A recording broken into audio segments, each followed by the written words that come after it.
बच्चों, कैसे हैं आप सब। I hope you all are fine. तो आज मैं लेकर आया हूँ एक नया वीडियो जिसमें मैं पढ़ाने वाला हूँ एक्टिविटी टास्क 1, जो कि हाल फिलहाल में ही जब मिड डे मील का सामग्री आप लोगों को स्कूल में दिया गया था, तो उस वक्त आप लोगों को एक्टिविटी टास्क जो कि होमवर्क के रूप में या आप कह सकते हैं इस लॉकडाउन में परीक्षा के रूप में आप लोगों को दिया गया है। तो आज मैं करने वाला हूँ एक्टिविटी टास्क 1 क्लास 10, और जो आज का सब्जेक्ट है वो है मैथमेटिक्स। तो ये सिर्फ वेस्ट बंगाल बोर्ड के जो बच्चे हैं उनके लिए ये वीडियो। इसका एक्टिविटी टास्क 1 का जो पहला प्रश्न है वो इस तरह से है, ax² plus bx plus c equal to 0। तो आप देख ही सकते हैं इस प्रकार के समीकरण को, इस टाइप के इक्वेशन को हम लोग द्विघात समीकरण कहते हैं, अर्थात इंग्लिश में हम इसे क्वाड्रेटिक इक्वेशन कहते हैं। तो ऐसे इक्वेशन में इस समीकरण में दोनों मूलों के समान होने का शर्त लिखे। तो आपको बता दूं, जब भी कोई भी समीकरण में पावर 2 हो, अर्थात जो इसको हम बोलते हैं घात, हिंदी में बोलते हैं घात और इंग्लिश में बोलते हैं पावर, तो पावर स्क्वायर हो, तो ऐसे समीकरण का 2 मान होता है और उस मान को टेक्निकल भाषा में मूल कहते हैं, अर्थात रूट्स। तो कहने का मतलब इस प्रकार के समीकरण के 2 मान होते हैं। 2 मान मतलब x का 2 मान आएगा, चाहे वो मान 2 हो, 3 या हो सकता है 4 या 5 हो या 6 या 7 हो या -2 -3 कुछ भी हो, लेकिन 2 मान होना है। तो यहाँ प्रश्न का शर्त क्या है कि ऐसा क्या कंडीशन होना चाहिए, क्या शर्त होना चाहिए कि दोनों के दोनों मान समान हो जाए। तो इसके लिए पहले मैं आप लोगों को एक छोटा सा रफ वर्क इधर करके दिखाऊंगा, यहां से आपको समझाते हुए इसका जो मूल उत्तर मैं आपको देने वाला हूं।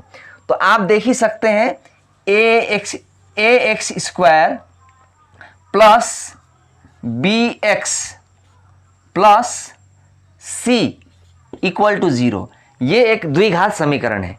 मैं एक ऐसा प्रश्न लेने वाला हूं और वह प्रश्न भी जो है द्विघात समीकरण ही होगा। मान लीजिए कुछ हुबहू एक मैं समीकरण लेता हूं।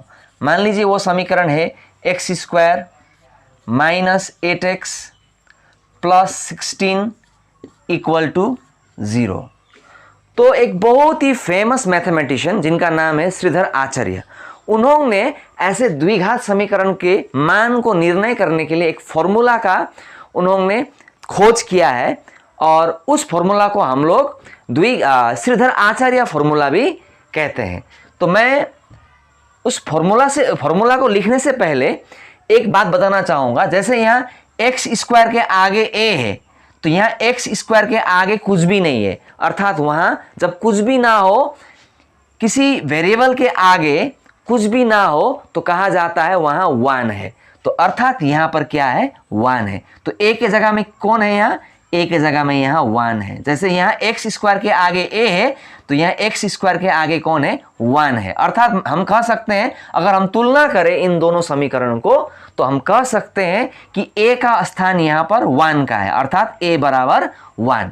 जैसे यहाँ प्लस bx, x के आगे कौन है, b है, लेकिन यहाँ x के आगे कौन है, -8। तो मैं कह सकता हूँ b का जगह में कौन है, यहाँ पर b के स्थान में -8।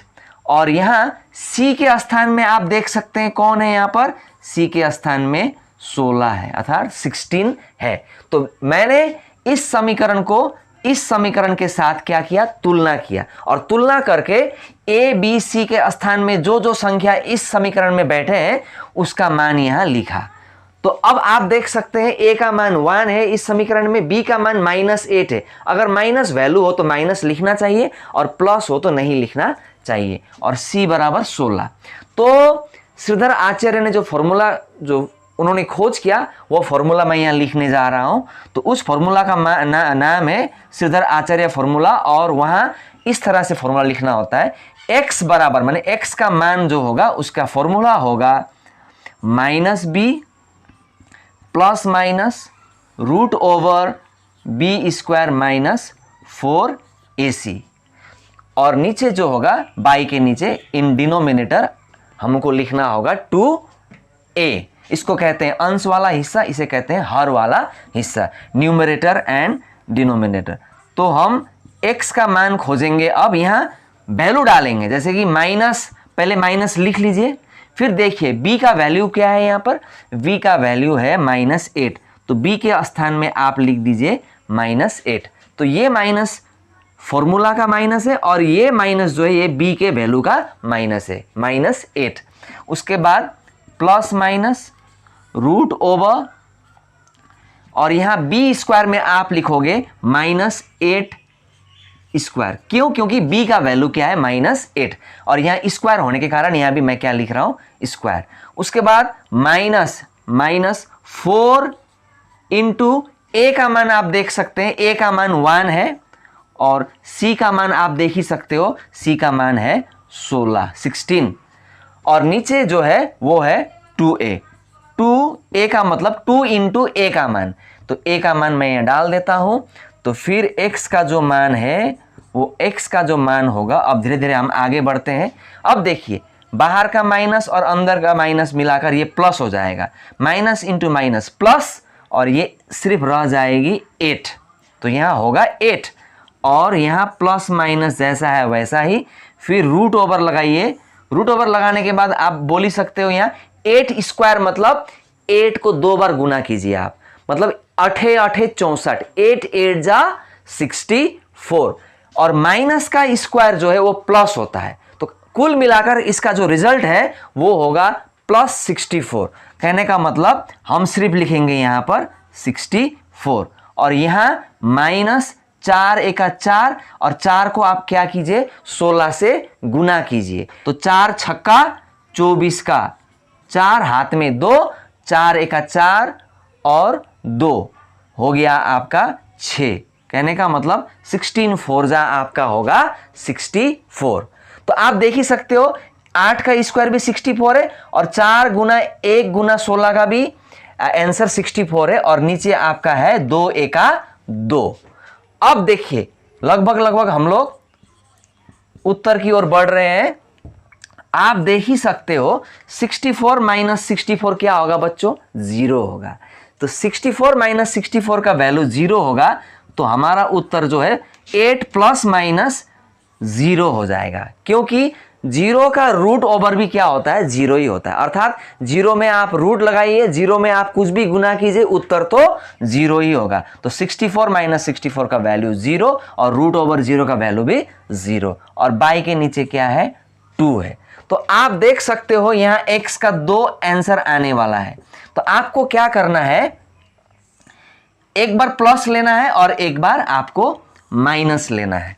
तो यहां हम करते हैं 8 प्लस 0 बाई 2, और यहां करते हैं 8 माइनस 0 बाई 2।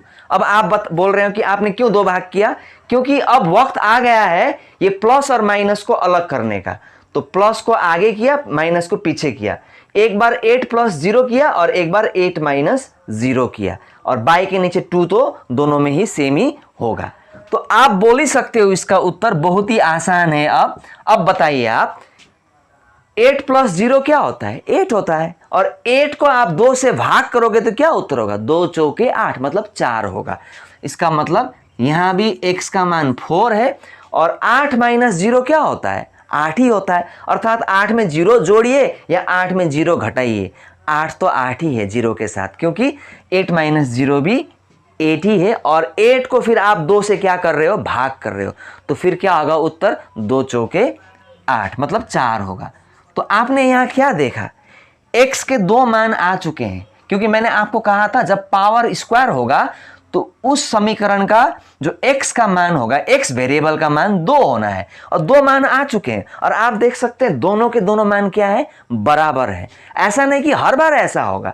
अगर यहाँ इस 0 के स्थान में अगर कुछ और आया होता, मान लीजिए 4 आया होता, तो आज, या आप सोच लीजिए 16 आया होता, तो 16 का रूट ओवर क्या होता, 4। तो 4, 8 में 4 ऐड करना और 8 में 4 माइनस करना, दोनों वैल्यू सेम नहीं है।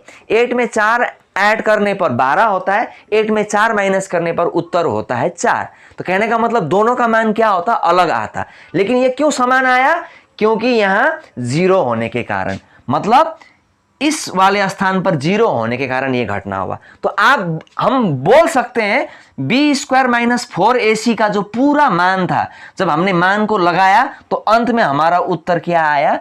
0।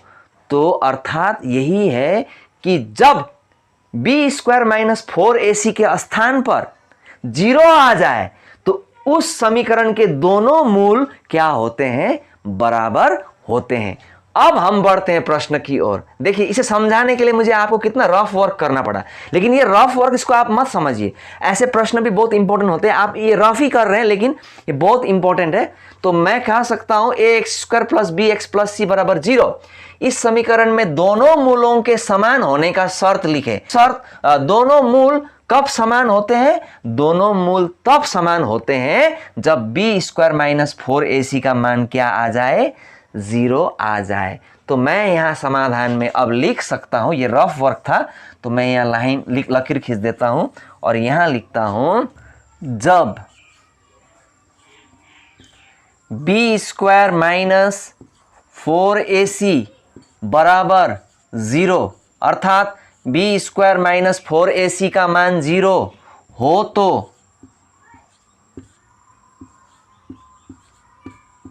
तो समीकरण में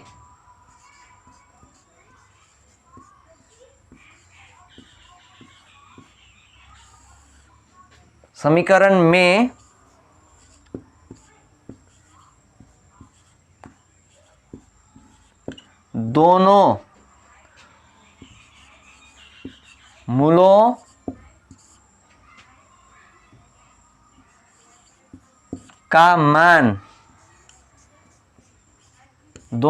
का मान क्या होता है? समान होता है। तो यही है हमारा उत्तर। बच्चों, अब मैं करने जा रहा हूं दूसरे प्रश्न का उत्तर। तो दूसरा प्रश्न कुछ इस प्रकार है।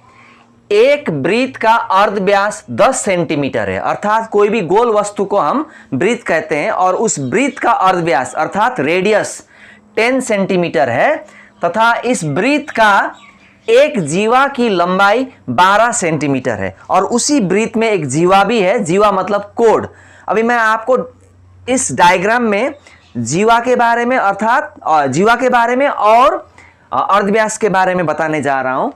और जीवा की लंबाई जो है वो 12 सेंटीमीटर है। तो इस वृत्त के केंद्र से जीवा की दूरी कितनी होगी? आपको केंद्र से जीवा तक की दूरी खोजनी होगी। तो पहले समाधान आप लिख लीजिए और एक वृत्त बना लीजिए, सुंदर वृत्त। और वृत्त बनाने के बाद आप एक काम कीजिएगा, यहाँ नीचे की ओर आप एक जीवा खींच लीजिएगा। अभी जीवा का मतलब यही है कि कोई भी एक सरल रेखा जो वृत्त के एक सीमा से दूसरी सीमा तक गुजरे, लेकिन उस गुजरने के दौरान वह केंद्र से, वृत्त के केंद्र से ना गुजरे, ऐसे सरल रेखा को हम कहते हैं जीवा। कहने का मतलब कोई सरल रेखा एक बाउंड्री से दूसरे बाउंड्री की ओर जाए लेकिन जाते वक्त केंद्र से ना गुजरे, केंद्र को बिना छुए अगर वो जाती है तो इस प्रकार के सरल रेखा को हम कहते हैं वृत्त का जीवा। और हम बहुत स्थानों में जीवा बना सकते हैं, लेकिन मैं यही बना रहा हूं क्योंकि इसके पीछे एक कारण है। और अर्धव्यास का मतलब होता है किसी भी वृत्त के केंद्र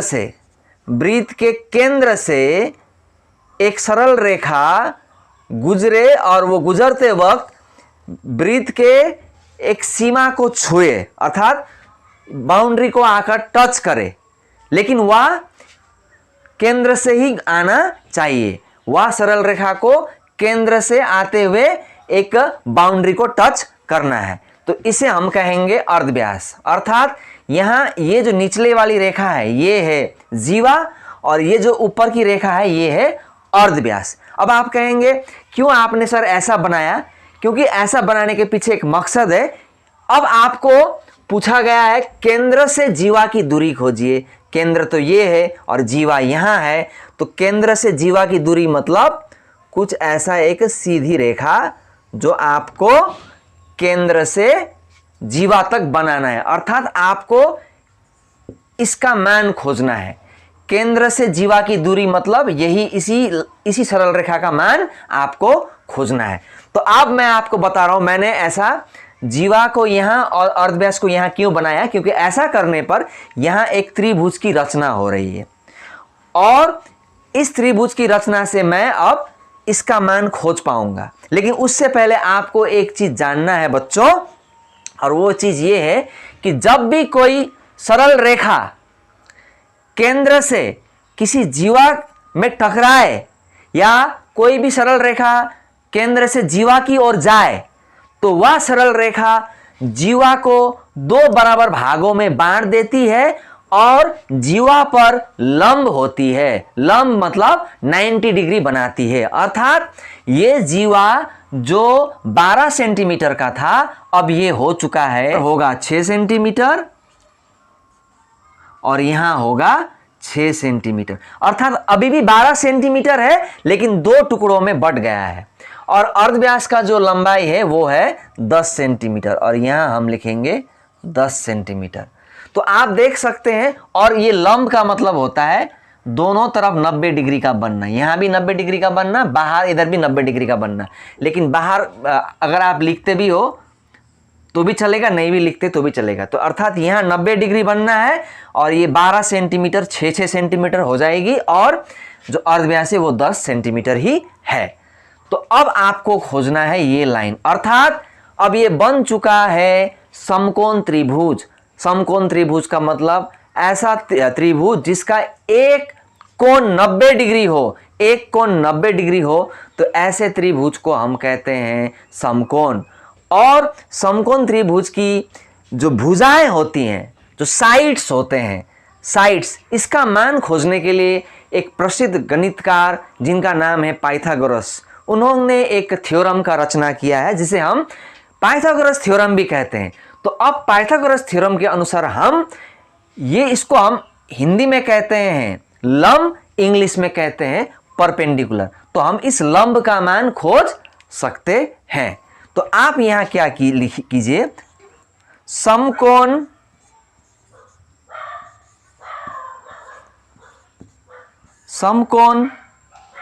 त्रिभुज, समकोण त्रिभुज आप लिखिए समकोण त्रिभुज में। अब इस समकोण त्रिभुज में आप इस नीचे वाले हिस्से को आप बोलते हैं आधार। आधार को इंग्लिश में बेस कहते हैं। तो आप इसको ब्रैकेट में बी भी लिख सकते हैं। बेस, ब्रैकेट में बेस इक्वल टू 6 सेंटीमीटर। अब ये साइड वाले हिस्से को हम लोग कहते हैं कर्ण, और कर्ण को हम इंग्लिश में कहते हैं हाइपोटेन्यूज। तो इसको आप h लिख सकते हैं।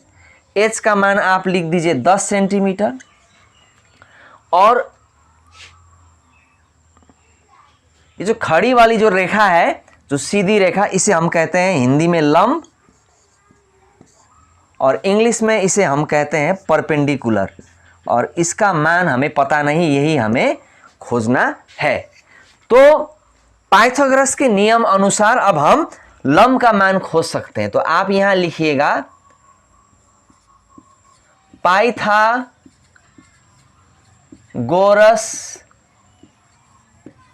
के नियम अनुसार, पाइथागोरस के नियम अनुसार, तो पाइथागोरस के नियम के अनुसार लंब खोजने का फॉर्मूला, जिसको हम P कहते हैं, P equal to h square minus b square. अर्थात लंब बराबर कर्ण स्क्वायर माइनस आधार स्क्वायर का रूट ओवर। अब आप क्या कीजिए, P मतलब आपका लंब है, तो लंब का मान तो हमें पता नहीं है, लेकिन h का मान यहां आप देख सकते हैं, h का मान जो है 10 है। तो आप लिख दीजिए 10 का स्क्वायर माइनस b मैंने बेस आधार, इसका मान है आपका 6 स्क्वायर, और इसमें आप लगा दीजिए रूट ओवर। उसके पश्चात आप फिर 10 का स्क्वायर मतलब 10 को आप 2 बार गुना कीजिए, 10 इंटू 10 कितना होता है 100, माइनस 6 स्क्वायर मतलब भूल कर आप 6 दूनी 12 मत बोलिए, 6 का स्क्वायर मतलब होता है 6 को 2 बार आप मल्टीप्लाई कीजिए, 6 6 जा 36, 6 छक का 36, और 100 में अगर आप 36 घटाते हैं तो इसका उत्तर होता है 64, और 64 का जो करनी होता है उसका मान होता है 8 सेंटीमीटर। तो आप देख ही सकते हैं लंब का मान जो है, लंब का मान 8 सेंटीमीटर है, और चित्र में लंब मतलब ही है केंद्र से जीवा तक की दूरी। तो हम कह सकते हैं केंद्र से जीवा की दूरी कितना होगा 8 सेंटीमीटर। तो आप अंत में लिख दीजिए, इसलिए केंद्र से जीवा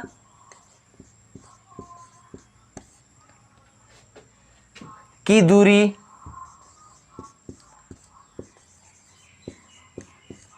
बराबर यहां पर है 8 सेंटीमीटर। यही हमारा उत्तर होगा।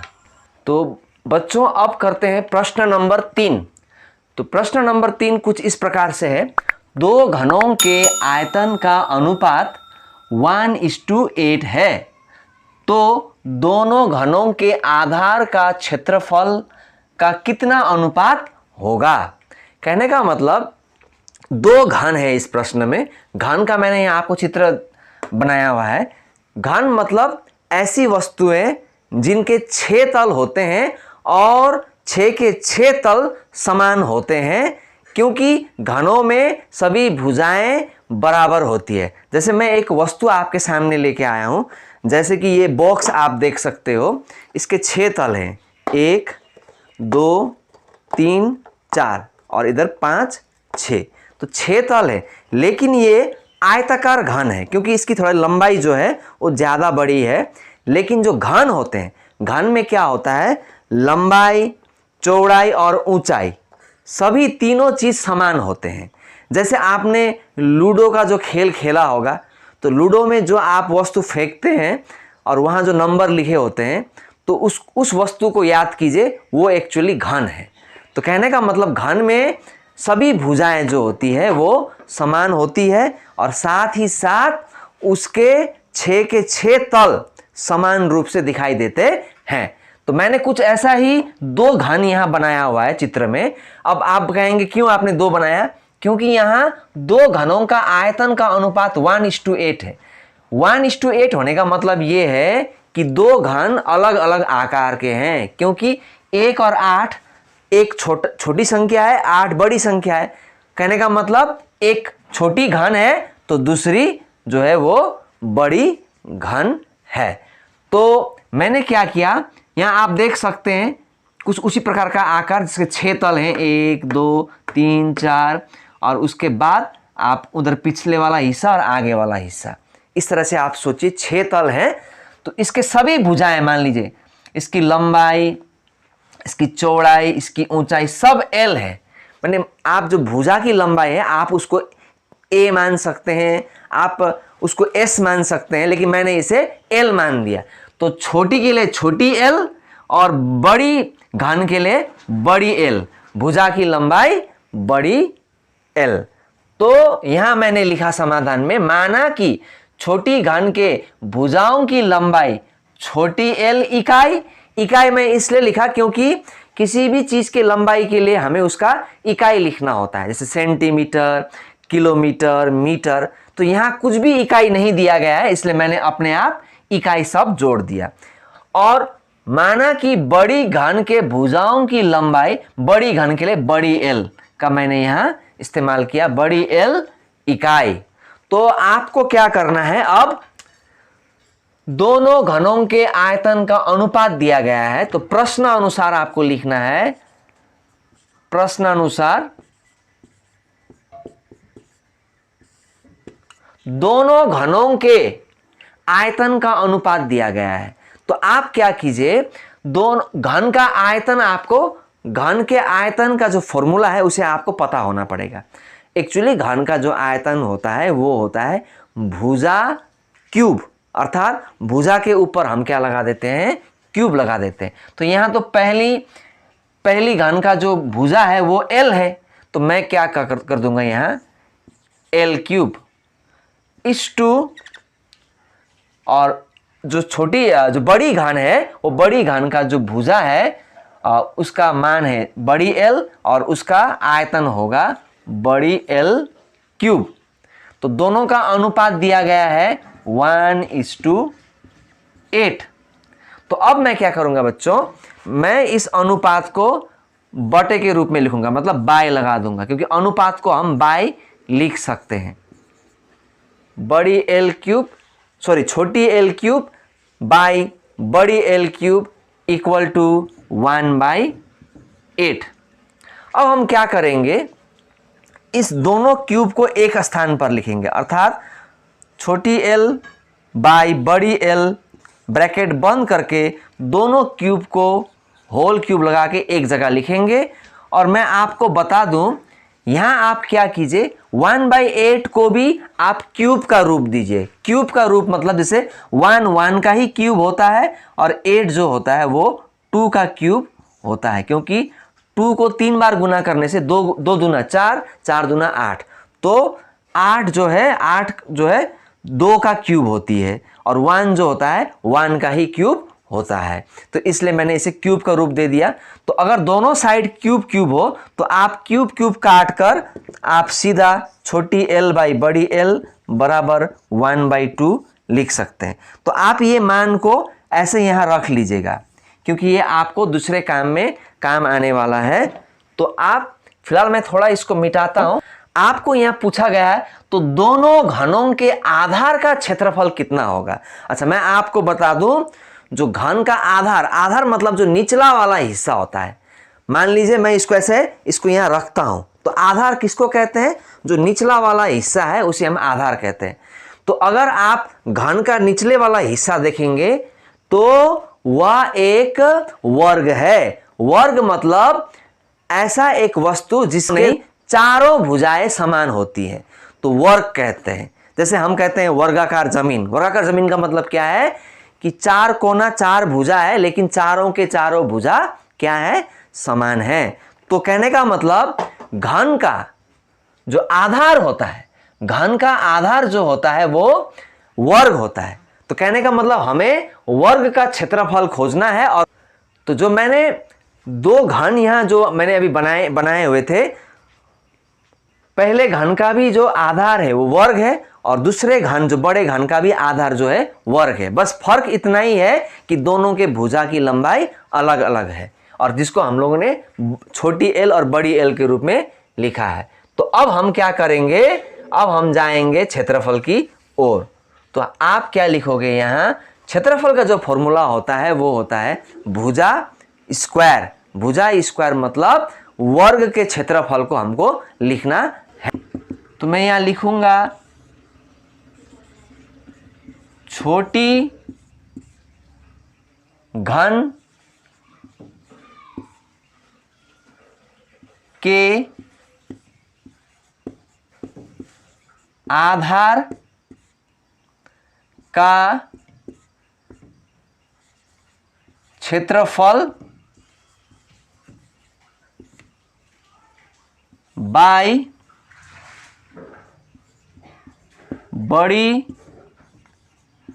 घन के आधार का क्षेत्रफल। तो अब मैं एक्चुअली बाई का मतलब अनुपाती होता है। अब मैं इनका फॉर्मूला यूज करने वाला हूं। घन का आधार वर्ग होता है और वर्ग का क्षेत्रफल जो होता है वो है भुजा स्क्वायर।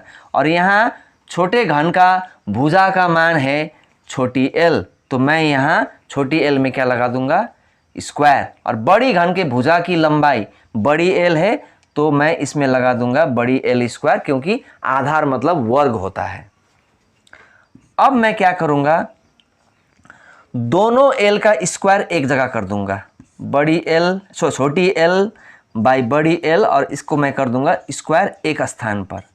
अब आप देख ही सकते हो यहाँ पहले से ही छोटी l बाई बड़ी l का मान क्या है 1/2। तो आप क्या कर दो, वो मान यहां डाल दीजिए। तो 1/2 का यहां आपको मिलेगा स्क्वायर, और 1/2 का स्क्वायर जो होता है वो होता है 1/4। लेकिन आपको आंसर खोजना है अनुपात में, तो आप क्या कर दीजिए 1/4 को आप लिख दीजिए 1:4। तो ये हमारा आंसर होगा। तो बच्चों अब हम करते हैं प्रश्न नंबर 4। तो प्रश्न नंबर 4 कुछ इस प्रकार है।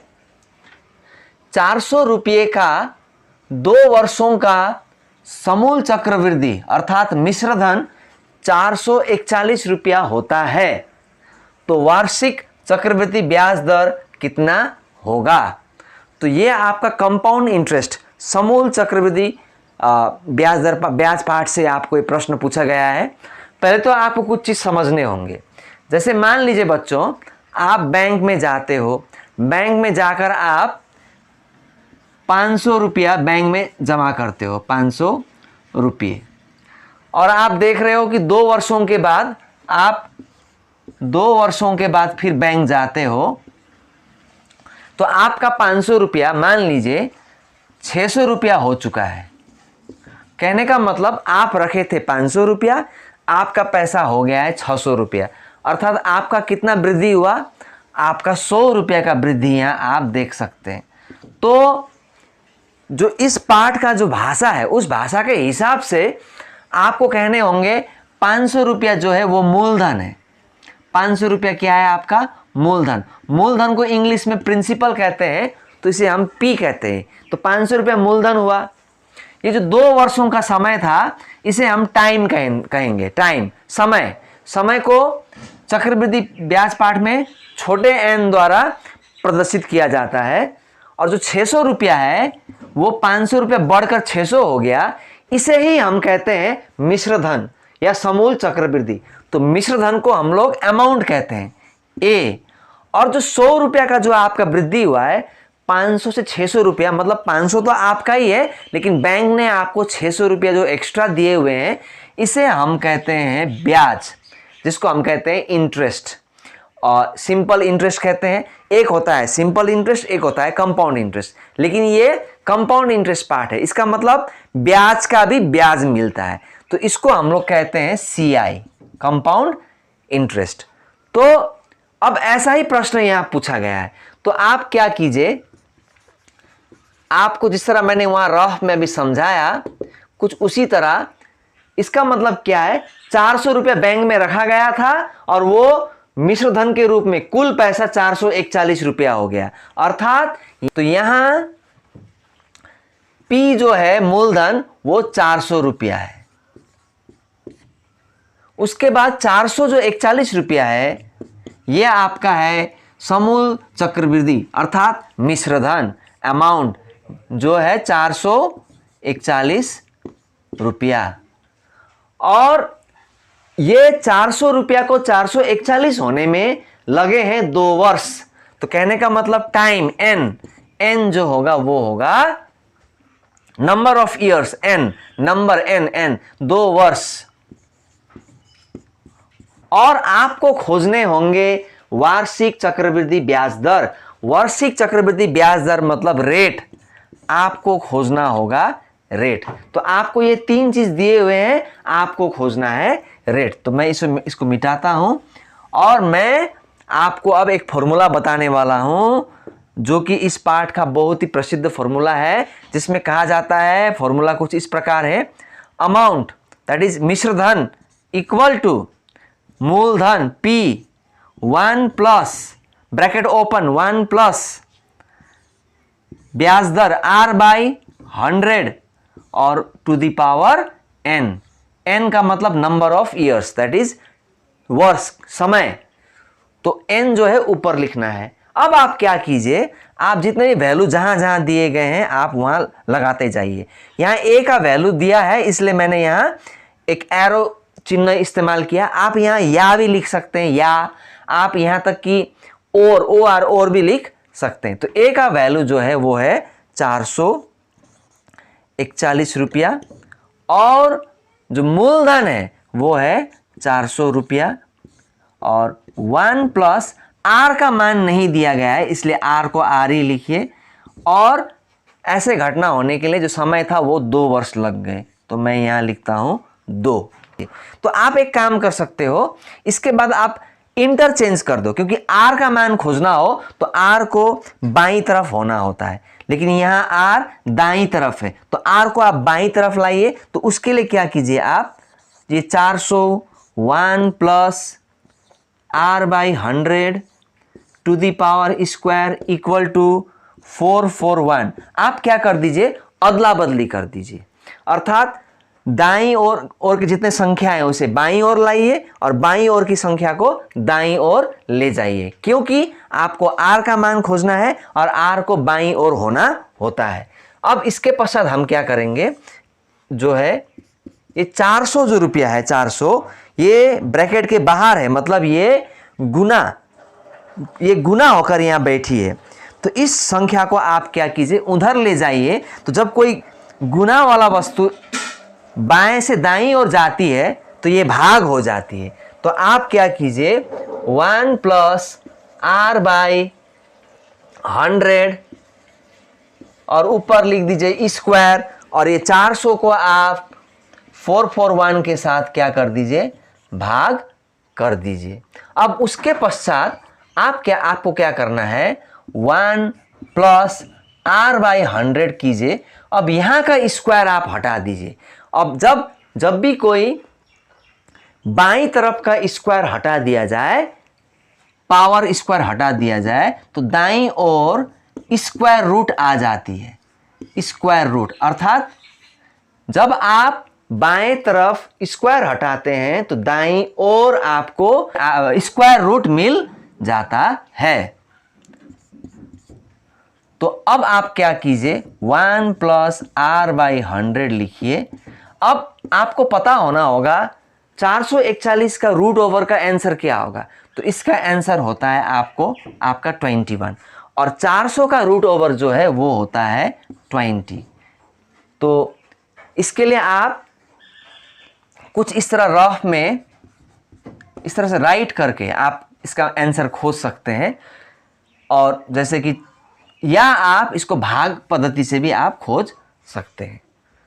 उसके पश्चात आप क्या कीजिए, ये 1 को उधर ले जाइए, तो आपका r बाई 100 होगा। अब 1 जो है प्लस का रूप है, उधर जाने से ये हो जाएगा माइनस, अर्थात कुल मिलाकर कोई गुना वाली चीज और संख्या, गुना वाली संख्या उधर जाती है, साइड बदलती है तो भाग बन जाती है, और प्लस वाली संख्या जो है वो माइनस बन जाती है। अब आप यहाँ एक लसा कीजिए, इस दाईं ओर लसा जो है इसका 20 होगा, 20। तो ऊपर आपको मिलेगा 21 माइनस 21 जा 20, 20 एका 20, ये 20 एक से गुना होकर यहाँ आना है, क्योंकि लसा 20 है तो ये 20 डायरेक्ट एक से क्या होगा, गुना होगा। उसके बाद आप r बाई 100 कीजिए इक्वल टू 1 बाई 20। तो अब लगभग हमारा आंसर आने वाला है। अब r को अकेले करना है, तो अब जो नीचे का जो 100 है इसे भी आप यहाँ से हटाइए। तो 100 जब यहाँ से हटेगी तो ये क्रॉस मल्टीप्लाई होके 1 के साथ इसका मल्टीप्लिकेशन होगा। तो r बराबर 100 बाई 20, 100 एका 100 और 20 नीचे। अब आप इसे काट दीजिए, 0 0 और ये 2 पंचे 10। तो अंत में r जो है ब्याज दर वो है 5%। आप r का जब मान खोजते हो तो वहां आपको परसेंटेज जरूर लगाना है। तो कुल मिलाकर PAN और r का PAN का मान दिया गया था, आपको r का मान खोजना था, तो आपने ये फॉर्मूला यूज किया। उसके बाद जब आपने वैल्यू लगाया तो क्या हुआ, r जो है गलत जगह पर था, अर्थात वो होना था बाईं ओर, चला गया था दाईं ओर, तो हमने इसको इंटरचेंजिंग किया। इंटरचेंजिंग करने के बाद, अदला बदली करने के बाद 400 को मैंने यहाँ से हटाया, तो 400 गुना का रूप होने के कारण उधर जाके भाग हुआ। फिर मैंने स्क्वायर हटाया, स्क्वायर हटाने से क्या हो गया, आपको दाईं और रूट ओवर मिल गया। रूट ओवर आपने खोला तो 21/20 मिला आपको। फिर आपने 1 जो है प्लस का रूप था उधर ले लिया, फिर माइनस हुआ। फिर आपने यहाँ लॉसा करके फिर जो 100 था 100 को आपने क्रॉस मल्टीप्लाई किया, अंत में आर अकेला हो गया और आर का मान 5%। तो इस तरह से आपको ये करना है। बच्चों अब हम करते हैं प्रश्न नंबर 5, और प्रश्न नंबर 5 कुछ इस प्रकार है। x, 12, y, 27 ये 4 संख्याएं अगर क्रमिक समानुपाती हो तो x और y का मान बताएं। तो आप देख ही सकते हो ये 4 संख्याओं में x और y वेरिएबल जो है वो अज्ञात है। कहने का मतलब हमें इसी x और y का मान खोजकर दिखाना है। लेकिन इन चारों संख्याओं में एक संपर्क दिया गया है और उस संपर्क का नाम है क्रमिक समानुपाती का संबंध। अब मैं आपको बताने वाला हूं क्रमिक समानुपाती क्या है और समानुपाती क्या है। मान लीजिए एक एग्जांपल देता हूं मैं, a, b, c, d। मान लीजिए मैं कहता हूं ए बी सी डी समानुपाती है। मैं क्रमिक नहीं बोल रहा हूं, मैं बोल रहा हूं समानुपाती है। तो आपको लिखना होता है 1:2 दूसरा बराबर 3:4, अर्थात 1:2 इक्वल टू 3:4। ये कब लिखना है? जब इन चारों में सिर्फ समानुपाती का संबंध हो। लेकिन इस प्रश्न में दिया गया है क्रमिक समानुपाती का संबंध। तो मैं अभी आपको क्रमिक समानुपाती का संबंध के बारे में बोलना चाहूंगा। तो जब क्रमिक समानुपाती का संबंध हो तो इन चारों को कैसे लिखना है? तो इसमें आपको लिखना है 1:2 बराबर 2:3 बराबर 3:4। तो देखिए अंतर, देखिए यहां पर कैसा और यहां पर कैसा है। ये सिर्फ समानुपाती का संबंध है, और जब क्रमिक बोला जाता है तो ये यहां 2 खंडों में बटा हुआ है, यहां 3 खंडों में बट गया, क्योंकि इसमें 1:2 तो फिर दूसरा रिपीट होता है, 2:3 फिर तीसरा रिपीट होता है, 3:4। लेकिन इसमें कोई रिपीटेशन नहीं है, 1:2 3:4, मतलब कोई रिपीट नहीं है। तो आपको ये समझने होंगे समानुपाती और क्रमिक समानुपाती। तो चलिए अब हम करते हैं असल प्रश्न की ओर हम बढ़ते हैं। तो समाधान, तो आप लिखिए x, 12, y, 27 क्रमिक समानुपाती है। जो दिया गया संपर्क है आप उसको लिख लीजिए, क्रमिक समानुपाती है। अब जैसे ही आप क्रमिक समानुपाती है लिखते हैं तो आप सीधा बोल सकते हैं 1:2, फिर मैंने क्या बोला था 2:3 और अंत में 3:4, अर्थात x:12 इक्वल टू 12 को रिपीट होना है 12:y इक्वल टू, फिर y रिपीट होना है y:27। मतलब कुल मिलाकर पहली संख्या इष्टू दूसरी संख्या बराबर दूसरी संख्या इष्टू तीसरी संख्या बराबर तीसरी संख्या इष्टू चौथी संख्या। अगर 5 भी होती तो फिर उसी तरह हमको आगे बढ़ते जाना है। अब आपको पता ही है इष्टू को हम बाई भी लिख सकते हैं। तो बाई का रूप मतलब बटा का रूप, x/12 इक्वल टू 12/y, पहले वाला को ऊपर दूसरे वाला को नीचे, तो यहाँ भी उसी तरह, और अंत में y/27। तो आप देख सकते हैं यहाँ 3 अनुपात बैठे हैं। अगर आप इन दोनों को लेते हैं तो आप इस प्रश्न का समाधान नहीं कर पाओगे। आप क्या करो, केस 1 में आप इसको केस 1 और केस 2 में बांट दो। केस 1 में आप इन दोनों को लीजिएगा। अब मैं आपको बता रहा हूं क्यों इन दोनों को, क्योंकि इन दोनों को लेंगे तो यहां भी y यहां भी y, तो y से हम y का वैल्यू खोज पाएंगे। लेकिन अगर आप ये दोनों को लेते हैं तो आप एक समस्या में फंस जाएंगे। कैसा?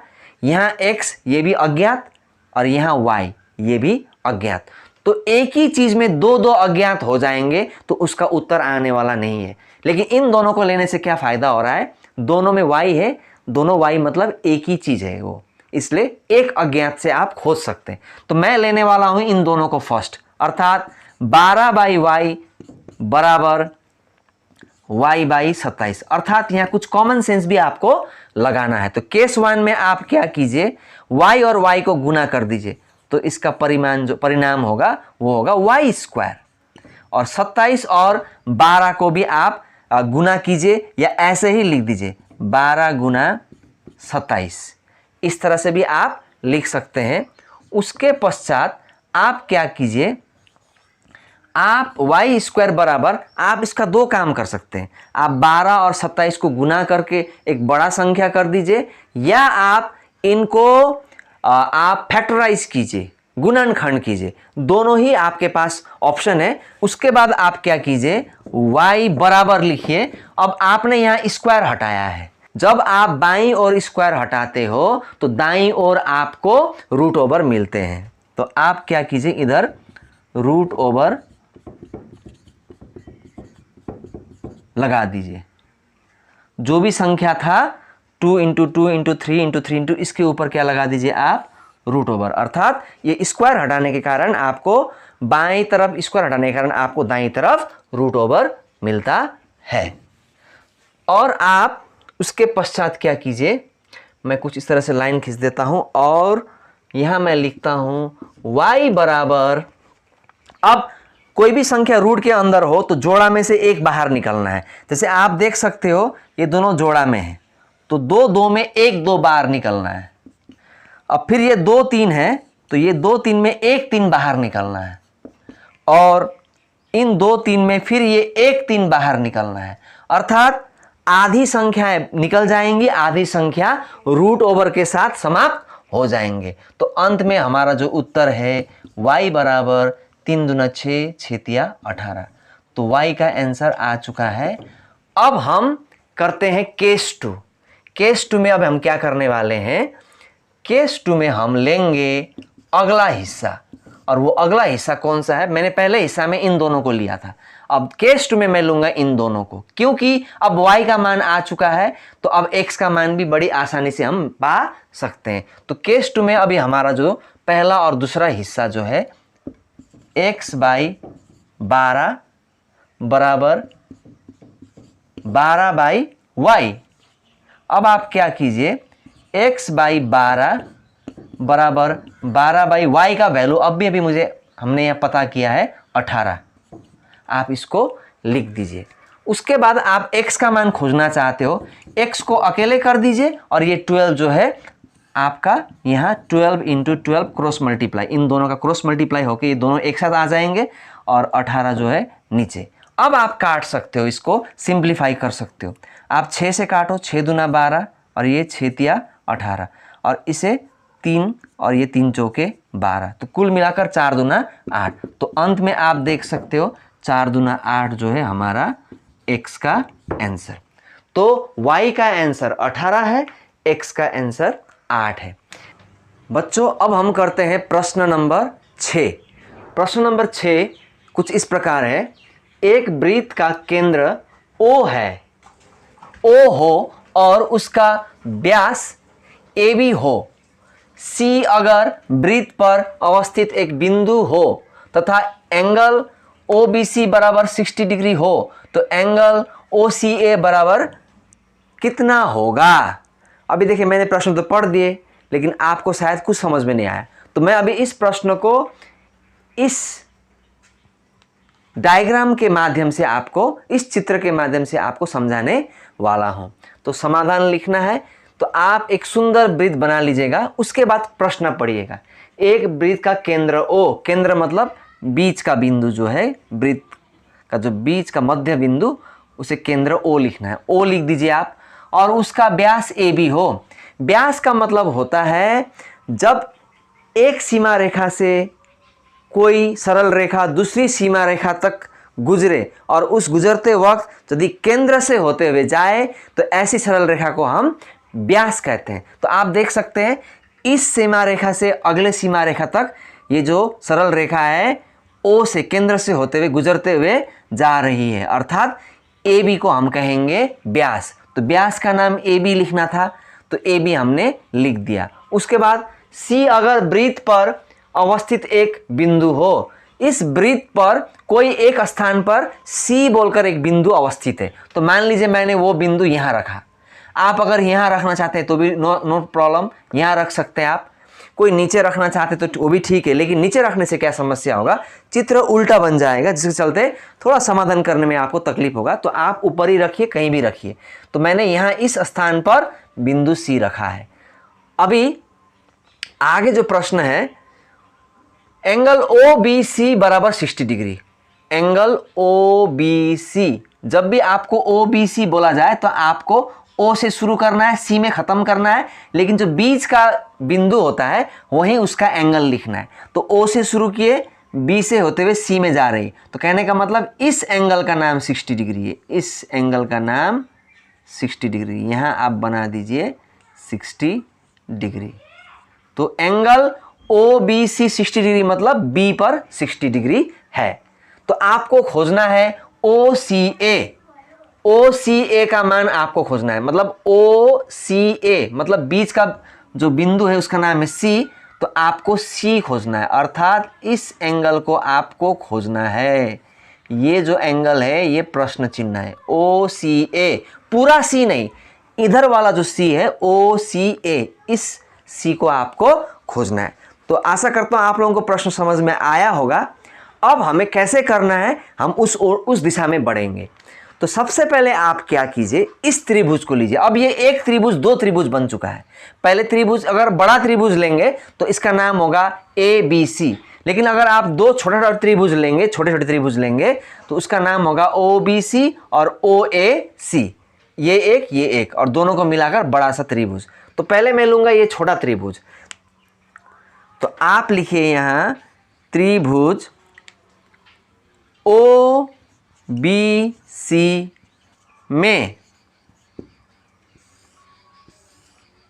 अभी देखिए इस त्रिभुज में OBC में मैंने इसलिए लिया क्योंकि यहां आपको एक मान जो है आपको पता है।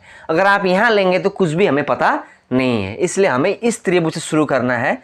आपको मैं बताने वाला हूं O से B तक की सरल रेखा है या एक अर्धव्यास है। अर्धव्यास मतलब व्यास का आधा, और OC भी क्या है, एक अर्धव्यास है, क्योंकि केंद्र से अगर कोई सरल रेखा किसी एक सीमा की ओर जाए तो उसे हम क्या कहते हैं, अर्धव्यास। तो मैं कह सकता हूं ये दोनों अर्धव्यास एक दूसरे के बराबर हैं। क्यों? क्योंकि एक ही वृत्त में दो अर्धव्यास अलग अलग नहीं हो सकते हैं, दोनों अर्धव्यास समान ही होंगे, अर्थात ये सरल रेखा OB और OC क्या होंगे, बराबर होंगे। तो आप यहां लिख सकते हैं OB बराबर OC, क्योंकि ये दोनों क्या है, अर्धव्यास हैं, ये दोनों अर्धव्यास हैं। तो अर्धव्यास का मतलब दोनों ही एक ही त्रिभुज के अर्धव्यास होने का मतलब ये दोनों बराबर हैं। अभी ऐसा लिखकर एक फायदा होता है हमको, पहले आपको उसके लिए एक चीज समझना होगा। मान लीजिए मैं एक त्रिभुज बनाता हूं और मैं कहता हूं ये दोनों भुजा बराबर हैं, तो जिस त्रिभुज के दो भुजाएं बराबर हो और एक भुजा असमान हो, मतलब दो समान हो और एक असमान हो, तो ऐसे त्रिभुज को हम कहते हैं समद्विबाहु त्रिभुज। तो समद्विबाहु त्रिभुज में क्या होता है, जब दो भुजाएं समान हो तो उसके आधार पर स्थित दोनों कोण ये भी क्या होंगे, समान होंगे। ये कोण और ये कोण भी क्या होंगे, समान होंगे। जब दो भुजाएं समान हो तो उसके आधार पर अवस्थित दोनों कोण भी क्या होते हैं, समान होते हैं। तो मैं कह सकता हूं अगर ये दोनों भुजाएं समान हो तो ये दोनों इसके आधार होंगे। जैसे ये दोनों इसके आधार हैं इस त्रिभुज में, जैसे आप देख सकते हैं ये भुजा और ये भुजा बराबर है, मतलब ये दोनों क्या होंगे, बराबर होंगे। अर्थात अगर ये 60 डिग्री है तो ये भी क्या होंगे, 60 डिग्री ही होगा। तो आप लिखिएगा, इसलिए कोण OBC और कोण OCB का मतलब ये C, यहां वाला C। तो ये कोण OBC बराबर कोण OCB, और दोनों का मान क्या होने वाला है, 60 डिग्री, क्योंकि अगर ये 60 है तो ये भी 60 है। जैसे यहाँ पर अगर मैं इसको 50 मानता हूं तो ऑटोमेटिकली यहाँ भी क्या होना है, 50 डिग्री होना है। कुछ उसी तरह अगर ये 60 तो ये भी 60 होना है। अब बच्चों आपको ये जब कोण पता हो जाता है तो अब ये कोण पता करने में बहुत आसानी होगी। अब कैसे, मैं आपको बता रहा हूँ। आपको सबसे पहले ये पता होना चाहिए कि त्रिभुज, आप इतना ही लिख दीजिए। अब लिखिए त्रिभुज ए बी सी में, आप बड़ा त्रिभुज में चले जाइए। अब त्रिभुज ए बी सी में मतलब आप ए बी सी को याद रखिए। फिलहाल ये बीच वाला हिस्सा को आप छोड़ दीजिए, पूरा बड़ा त्रिभुज ले लीजिए। इस त्रिभुज में ये पूरा जो कोण ए सी बी है, ए सी बी मतलब मैं पूरा ये पूरे हिस्से का बात कर रहा हूँ, ये पूरे हिस्से का बात कर रहा हूँ। ए सी बी 90 डिग्री होता है, क्योंकि एक थ्योरम है जिसमें कहा गया है कि अर्धवृत्त पर अवस्थित त्रिभुज का मान सीमा पर 90 डिग्री होता है। जो सीमा होती है, जो बाउंड्री होते हैं, वहाँ 90 डिग्री होता है। तो आप क्या कीजिए, इस त्रिभुज ए बी सी में आप लिख दीजिए कोण ए सी बी, कोण ए सी बी बराबर क्या लिख दीजिए आप, 90 डिग्री। और ब्रैकेट में जरूर लिखना, आप ब्रैकेट में लिखोगे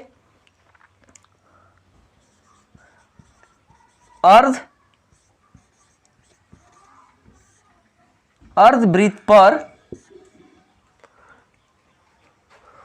कोण का मान 90 डिग्री होता है। इसका मतलब है अर्धवृत्त पर कोण का मान 90 डिग्री होता है। एक लंबा भाषा है, अर्धवृत्त पर त्रिभुज के कोण का मान 90 डिग्री होता है, लेकिन इतना लंबा आप नहीं लिख सकते। शॉर्टकट में आप लिख दीजिएगा अर्धवृत्त पर। अर्धवृत्त मतलब ये त्रिभुज देखिएगा आधा वृत्त पर है, ऊपरी हिस्सा पे, नीचे हिस्से में इसका टच नहीं होता है। तो आधा वृत्त माने ऊपरी हिस्सा में जो भी कोण आते हैं वो कोण क्या होता है, 90 डिग्री होता है। तो उस हिसाब से ये पूरे 90 डिग्री हैं। लेकिन ये जो बाहरी हिस्सा है, ये वाला जो हिस्सा है, ये 60 डिग्री है। यहाँ पर आपने लिखा है 60। तो अब हम कह सकते हैं ये वाला हिस्सा पूरा 90 डिग्री है। अगर ये 60 है और पूरा 90 है तो ये होगा, ये वाला हिस्सा होगा 90 - 60, अर्थात ये होगा 30। तो ये 60 और ये 30 दोनों मिलाकर 90, क्योंकि 90 आपका होना है। तो आप अब यहाँ लिख सकते हैं। अब मैं इस हिस्से को मिटाता हूँ। अब आप लिख सकते हैं, इसके बाद आप यहाँ एक लाइन खींचकर, या आप नीचे भी लिख सकते हैं। इसलिए कोण ओ सी ए बराबर, ये जो ओ सी ए है इसका मान आप लिख सकते हैं कोण ए सी बी, कोण ए सी बी माइनस कोण ओ सी बी, कोण ओ सी बी मतलब ये पूरा सी का मान माइनस ये वाला हिस्सा का मान, मतलब ये पूरा कोण का मान आपका, ये पूरा 90 डिग्री है और ये 60 है। तो ये पूरा 90 में अगर आप 60 माइनस कर देते हैं तो ये आपका होगा 30। तो आपको अब उस प्रकार से लिखना है, कोण ACB का मान आपने यहां निकाला है। कोण ACB का मान आपका 90 डिग्री है और OCB का मान आपने यहां निकाला है, OCB का मान यहां 60 डिग्री। तो 90 और 60 को अगर आप माइनस कर देते हैं 30 डिग्री, तो यही हमारा आंसर है। तो बहुत ही सरल टेक्निक है बच्चों, लेकिन आपको दो चीज़ पता होना चाहिए कि समद्विबाहु त्रिभुज में अगर दो भुजाएं समान हो तो उसके आधार पर दोनों ही कोण समान होते हैं, अर्थात अगर ये 60 डिग्री तो ये भी 60 डिग्री। और आपको सेकेंड चीज़ ये जानना है, कोई भी त्रिभुज अगर अर्धवृत्त पर ऊपरी हिस्सा या नीचे हिस्सा और आधा वृत्त पर बने तो सीमा रेखा पर अवस्थित कोण का मान 90 डिग्री होता है। तो कहने का मतलब पूरा 90 डिग्री होता है। अगर ये 60 तो 90 में 60 घटा देंगे तो ये वाला हिस्सा जो पूछा गया है कोण OCA उसका मान 30 डिग्री होगा। ये ऐसे आता है बच्चों। अब हम करते हैं प्रश्न नंबर 7, और प्रश्न नंबर 7 कुछ इस प्रकार है। यदि किसी घन की प्रत्येक भुजाओं की लंबाई को 50% बढ़ा दिया जाए, तो मैंने इसके पहले वाले प्रश्न में भी आपको बताया कि घन मतलब एक ऐसी वस्तु जिसके 6 तल हो और उसके प्रत्येक भुजाओं की लंबाई अर्थात लंबाई, चौड़ाई, ऊंचाई सभी समान हो, ऐसी वस्तु को हम घन कहते हैं। जैसे मैंने आपको एक चित्र में यहाँ दिखाया है, 6 तल हैं, और इसके प्रत्येक भुजाओं की लंबाई क्या है, समान है। तो क्या होता है इसमें कि पहले जो घन की वास्तविक भुजा की लंबाई था उसमें 50% का वृद्धि किया गया है। मतलब पहले जो भुजा की लंबाई था अब उसमें 50% और ज़्यादा बढ़ोतरी किया गया है। तो ऐसा होने पर घन के संपूर्ण तल का क्षेत्रफल कितना प्रतिशत बढ़ जाएगा। तो ये स्वाभाविक बात है बच्चों कि जब भुजा की लंबाई को बढ़ा दिया जाए तो पहले जो क्षेत्रफल था अब भुजा की लंबाई बढ़ाने के बाद उसके क्षेत्रफल में भी वृद्धि होगी। तो कितना प्रतिशत का वृद्धि होगा, यही प्रश्न पूछा गया है। तो इसका हम समाधान करते हैं। तो आप समाधान लिखिए और यहाँ लिख दीजिए। अच्छा, इसमें मैं आपको और एक बात बताना चाहता हूँ। आप क्या कीजिए, इस प्रश्न में घन के वास्तविक भुजाओं की लंबाई, जो पहले का भुजाओं की लंबाई है, उसे आप x ना मानकर 100 मान दीजिए। क्योंकि जब कोई प्रश्न में सिर्फ 1% वाला नंबर दिया हो, जैसे 50% सिर्फ दिया गया है और कुछ नहीं दिया गया है और कोई मान नहीं दिया गया है, बस संपर्क दिया गया है, तो ऐसे प्रश्न में आप x ना मानकर 100 भी मान सकते हैं। तो मैं क्या करता हूं यहां पर कि माना कि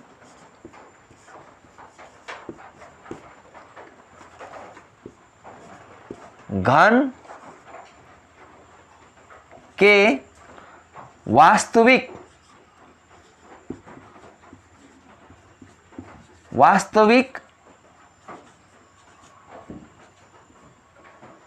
भुजाओं की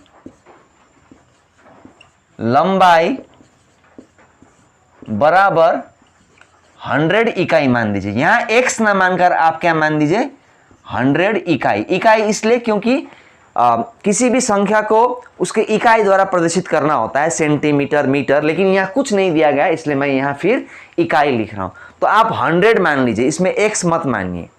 तो अब आपको जानना पड़ेगा घन का वास्तविक क्षेत्रफल। वास्तविक मतलब बाद में वृद्धि किया गया, तो वृद्धि के पहले जो भुजा की लंबाई थी वो 100 है। तो इसलिए घन का वास्तविक क्षेत्रफल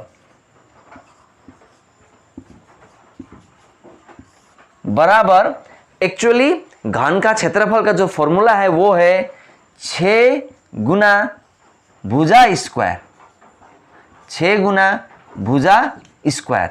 तो यहां आप जानते हैं 6 गुना जो भुजा है वो 100 है, तो आप यहां क्या लिख दीजिए, 100 स्क्वायर लिख दीजिए। और आप फिर यहां क्या कीजिए, ये 6 गुना 100 का स्क्वायर आप 1 में 4 जीरो लगा दीजिए, अर्थात 10,000 लिख दीजिए आप। और ये हो जाएंगे 10,000 गुना 6, 60,000। अब यहां आपको लिखना है वर्ग इकाई, क्योंकि क्षेत्रफल में वर्ग शब्द लिखना होता है, वर्ग इकाई। अब मैं यहां इसको मिटाता हूं और अब जो है भुजा की लंबाई में 50% का वृद्धि किया गया है। 50% का वृद्धि करने का मतलब हुआ कि अब 100 में 50% जोड़ दीजिए। तो अब फिर लिखना पड़ेगा घन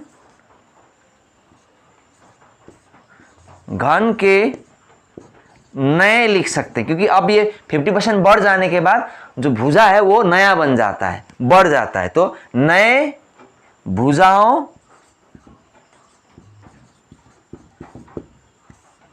की लंबाई, नए भुजाओं की लंबाई आप लिख सकते हो। अब 100 में 50% बढ़ा देना है, 100 प्लस 50%। और मैं आपको एक बात बताना चाहता हूं, 100 में 50% बढ़ना मतलब 50 ही बढ़ना है, क्योंकि परसेंटेज का मतलब ही होता है किसी संख्या को 100 के साथ संपर्क करना या संबंध करना। कहने का मतलब 100 में 50% बढ़ना मतलब 50 ही बढ़ना। तो 100 प्लस 50, तो नए भुजाओं का मान जो होगा 150 इकाई। तो अब देखिए भुजा पहले था 100 अब हो चुका है 50% वृद्धि के साथ 150। तो आप अब यहाँ इस नए भुजाओं की लंबाई के हिसाब से क्षेत्रफल खोजिए। तो घन का नया क्षेत्रफल लिख दीजिए आप ये, क्योंकि ये नया लंबाई है इसलिए नया क्षेत्रफल। नया क्षेत्रफल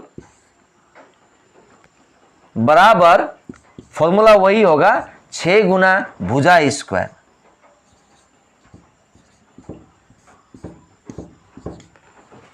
अब यहां क्या करना है आपको, 6 गुना भुजा में आपको लगाना है, नए भुजा का मान 150 है तो 150 का स्क्वायर।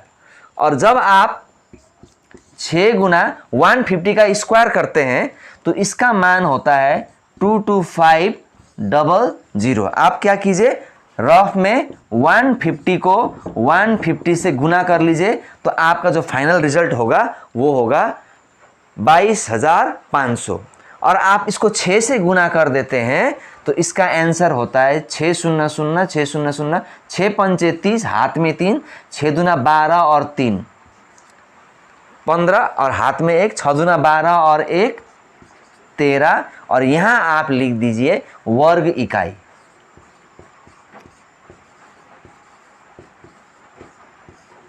लेकिन हमारा प्रश्न ये नहीं है, हमारा प्रश्न ये है कि जो पहले क्षेत्रफल था और अब जो नया क्षेत्रफल है इसमें कितना वृद्धि हो रहा है। मतलब आप देख सकते हैं ये 60,000 है और ये आपका जो है 60,000 और ये आपका है 1,35,000, मतलब काफी वृद्धि है। तो आपको अब कितना का वृद्धि हुआ है वो माइनस करके निकालना है। तो मैं ये ऊपर का कुछ हिस्सा मिटा देता हूं।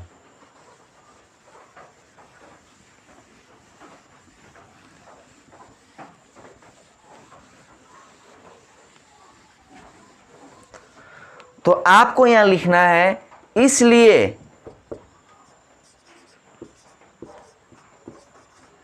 क्षेत्रफल में वृद्धि। तो क्षेत्रफल में जो वृद्धि है, अभी नया वाला जो है 1,35,000 और पुराना वाला जो मैं मिटा चुका हूं वो है 60,000। तो आप 1,35,000 में जब 60,000 माइनस करेंगे तो 3 जीरो तो आपको सीधा यहां लिख देना है, क्योंकि 0 माइनस 0 माइनस 0 0 ही होता है। तो अब यहां इस वाले 0 में 5 के साथ तो यहां पर 5 होना है। उसके बाद 13 में 6 आप अगर घटाते हैं तो यहां पर 7 और ये आपका होगा वर्ग इकाई। अब देखिए ये तो क्षेत्रफल में वृद्धि है, लेकिन आपको क्षेत्रफल में वृद्धि का प्रतिशत खोजना है। तो ये अंतिम जो कार्य होने वाला है आपको यहां लिखना पड़ेगा। इसलिए क्षेत्रफल में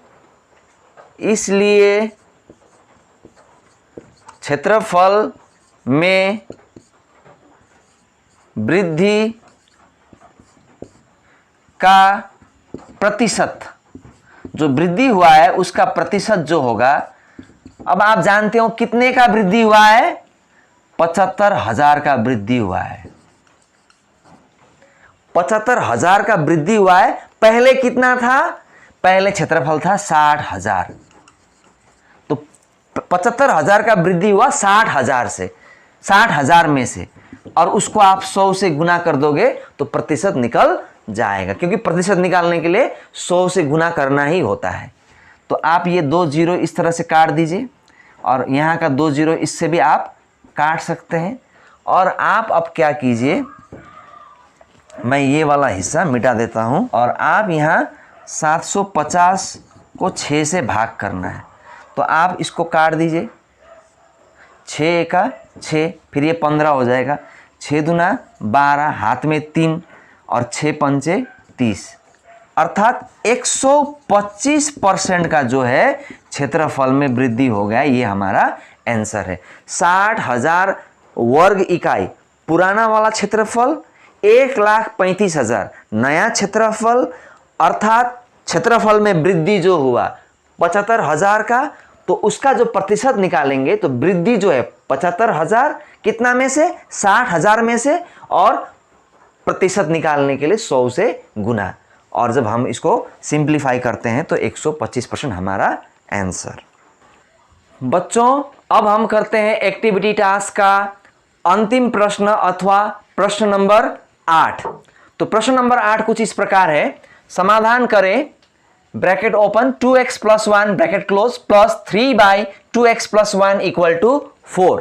अर्थात आपको यहां समाधान करना है और x का मान निकालना है, क्योंकि x यहां एक अज्ञात संख्या है। सबसे पहले आप समाधान लिखिए और समाधान लिख के इस प्रश्न को उतारिए। 2x + 1 bracket close plus 3/2x + 1 = 4। तो अब आप क्या कीजिए, आप देख ही सकते हैं यहां पर, यहां 2x + 1 है डिनोमिनेटर में हर के जगह में, और यहां हर के जगह में डिनोमिनेटर में 1 है। हर मतलब डिनोमिनेटर नीचे का हिस्सा, तो यहां 1 है और यहां 2x + 1 है, क्योंकि यहां नीचे कुछ नहीं होने से 1 होता है, और 1 और 2x + 1 का लसा जो होता है वो 2x + 1 होता है। और मैं आपको एक बात बता दूं कि जब इधर इस साइड में बराबर हो तो आगे जो है हमें या और नहीं तो इस तरह का एरो चिन्ह यूज करना चाहिए। और ये लॉसा करने के लिए मैंने ये लंबा बाई का सिंबल खींचा। अब ये जो है 2x + 1 2x + 1 से ही गुना होगा, क्योंकि इसका नीचे 1 है, तो इससे क्या होगा, जब नीचे 1 हो अगर यहां हर के जगह में 1 हो तो जो लॉसा है उसी संख्या से ऊपरी संख्या को गुना करना है। तो 2x + 1 2x + 1 सेम संख्या 2 बार गुना होने से हम उसे होल स्क्वायर लिख सकते हैं, 2x + 1 का होल स्क्वायर। और प्लस यहां आपको 3 ही लिखना है, क्योंकि 2x + 1 इसका लॉसा है, और यहां भी 2x + 1 यहां भी 2x + 1, तो दोनों सेम चीज को हम ढक देते हैं तो 1 बचता है, और 1 और इंटू 3 ही होगा, और यहां बराबर 4। अब आप यहां देख सकते हो इस ब्रैकेट में ये a + b का होल स्क्वायर का रूप ले लिया है। ये 2xa है प्लस 1 जो है b है और इसका होल स्क्वायर। तो आप a + b का होल स्क्वायर का फॉर्मूला जानते ही हैं, सबसे आसान फॉर्मूला a² + 2ab + b²। तो इस फॉर्मूला को हम यहाँ अप्लाई करते हैं। a² मतलब यहाँ 2x मतलब 2x का स्क्वायर, लेकिन ब्रैकेट इसलिए हुआ क्योंकि यहाँ a सिंगल वेरिएबल है, लेकिन 2x में क्या है, दो संख्या है, एक x वेरिएबल और एक 2, तो इसलिए आप ब्रैकेट का यूज कीजिए। प्लस 2ab 2 इंटू a का वैल्यू कौन है 2x है, और इंटू b का वैल्यू कौन है 1 है, प्लस b² मतलब 1 का स्क्वायर, और साइड में कौन बचा है +3, और नीचे जैसा है वैसा ही आप लिख दीजिए 2x + 1 और साइड में = 4। फिर उसके पश्चात आप क्या कीजिए, आप 2x + 1 को 4 से क्रॉस मल्टीप्लाई कर दीजिए और ऊपरी हिस्सा को आप ये ब्रैकेट सबको खोलिए। 2x का होल स्क्वायर क्या होगा बच्चों 4x²। कैसे, 2 का स्क्वायर 4 और x का स्क्वायर x², और यहाँ प्लस इन तीनों को गुना कीजिए 2 इंटू 2x इंटू 1, इसका उत्तर होगा 4x। 2 2 जा 4 4 1 जा 4 और x 4x प्लस 1 का स्क्वायर 1 और यहाँ +3 और इक्वल टू, अब ये 4 से गुना कीजिए, 4 दूना 8x, दोनों से गुना कीजिए प्लस 4 एका 4। इस तरह से अब क्रॉस मल्टीप्लाई हो चुका है। अब एक काम कीजिए, आप सभी संख्या को इधर लाइए। क्यों, क्योंकि यहाँ x² भी है, x भी है और संख्या भी है, तो इसमें हम क्या करेंगे इधर 0 कर देंगे, क्योंकि ये x² होने से, ये x² और x होने से ये आपका द्विघात समीकरण का रूप ले लेता है, तो इसमें इधर 0 करना होता है, तो आप इधर 0 कर दीजिए। तो 4x² प्लस 4x, ये 8x को यहाँ लाइए तो -8x, क्योंकि प्लस संख्या इधर आने से -8x, और ये +1 +3 +4, और ये 4 को इधर लाइए, ये हो जाएगा -4 = 0। तो आप +4 -4 को काट सकते हैं, क्योंकि दोनों का आप घटाकर इसका आंसर 0 होगा। 4 - 4 = 0। अब आप क्या कीजिए 4x² और ये -8x है, ये +4x है, तो इसका रिजल्ट जो होगा वो होगा -4x, क्योंकि 8 बड़ी संख्या है, 8 में 4 घटाइए तो उत्तर होगा 4। लेकिन माइनस क्यों? क्योंकि माइनस बड़ी संख्या है, इसलिए माइनस इसका उत्तर में आना जरूरी है। और दोनों x का उत्तर तो x ही होगा। जैसे अगर मैं आपको कहूं 8 आम में 4 आम घटा दीजिए, कितना आम? 4 आम, मतलब आम को तो रहना ही है। उसी तरह जैसे आम के जवाब में आम आता है तो x के जवाब में x तो आना ही है, =0। अब यहां जो एक संख्या था वो संख्या नहीं होने के कारण यह प्रश्न बहुत आसान हो गया है। अब यहां आप क्या कीजिए, लेकिन याद रखिए जब x में स्क्वायर हो तो x के 2 आंसर आने हैं, क्योंकि स्क्वायर जब घात में स्क्वायर हो तो 2 आंसर आना है। जब सिर्फ x होता है तो एक उत्तर आना होता है। x में पावर 3 हो, क्यूब हो, तो x के 3 उत्तर आते हैं, लेकिन स्क्वायर के लिए 2 उत्तर आना जरूरी है। आप यहाँ क्या कीजिए, दोनों में से कुछ कॉमन लीजिए। क्या कॉमन है? दोनों में 4 और x भी कॉमन है, तो 4x कॉमन लेने से यहाँ क्या बचेगा? x, और यहाँ 4x ही कॉमन आने से यहाँ क्या बचेगा? 1 बचेगा, और =0। अब आप देख सकते हैं ये 2 भागों में बढ़ चुका है, ये ब्रैकेट का एक हिस्सा और ब्रैकेट के बाहर एक हिस्सा। तो आप क्या कीजिए, मैं इधर मिटा लेता हूं, आप इन दोनों बटे हुए हिस्सा को या लिखिए एक जगह में और एक जगह में आप लिखिए अथवा, या और अथवा लिखिए। या के हिस्सा में आप पहला वाला हिस्सा लीजिए 4x, तो आप यहां लिखिए 4x और इसका जो कनेक्शन है 0 के साथ कर दीजिए, 4x = 0। और जो दूसरा हिस्सा है x - 1 उसको यहां लिखिए x - 1 और उसका भी कनेक्शन 0 के साथ कर दीजिए। यही इसका रूल है। दोनों ही जो बटे हुए हिस्सा है 4x एक हिस्सा, x - 1 हिस्सा, दोनों को 0 के साथ कनेक्शन कर दीजिए। अब x का मान खोजना है, x को अकेले करेंगे तो ये 4 क्या होगा? 0 से आके भाग होगा, और कोई भी संख्या 0 से भाग होने से उत्तर तो 0 ही होता है, इसलिए यहाँ x का मान 0, ये पहला उत्तर है। और यहाँ भी आप जाइए, x को अकेले करने से ये 1 उधर जाएगा तो इसका -1 जो है वो +1 बन जाएगा। तो ये x का मान यहाँ पर क्या हो रहा है? तो इसलिए x = 1, ये भी हमारा दूसरा उत्तर। तो बच्चों आप देख सकते हैं जो x का स्क्वायर आने के कारण x का 2 वैल्यू आना था, दोनों वैल्यू हमको मिल चुका है। तो इस तरह से ये इसका आंसर है। तो बच्चों ये मेरा अंतिम प्रश्न था। मैं आशा करता हूँ ये आप लोग सब मेरे इस वीडियो के माध्यम से जितने भी मैथमेटिक्स के जो लॉजिक कंसेप्ट हैं जो शायद आप भूल चुके थे, काफ़ी दिनों से आप स्कूल नहीं आ पा रहे हैं, तो इस वीडियो के माध्यम से आप समझ पाएंगे। और आशा करता हूँ वीडियो ज़रूर लंबा है, लेकिन आप लोग वीडियो का हर एक हिस्सा देखेंगे तो आपको बहुत सारे कंसेप्ट जो मैथ्स के आप भूल चुके होंगे, आप दोबारा उसको याद करने लगेंगे। तो निश्चित रूप से इस वीडियो से आपको फ़ायदा होगा। बस शर्त यह है कि आपको हर चीज़ को बारीकी से देखना चाहिए। तो आप मेरे अगले वीडियो के लिए वेट कीजिए। Thank you.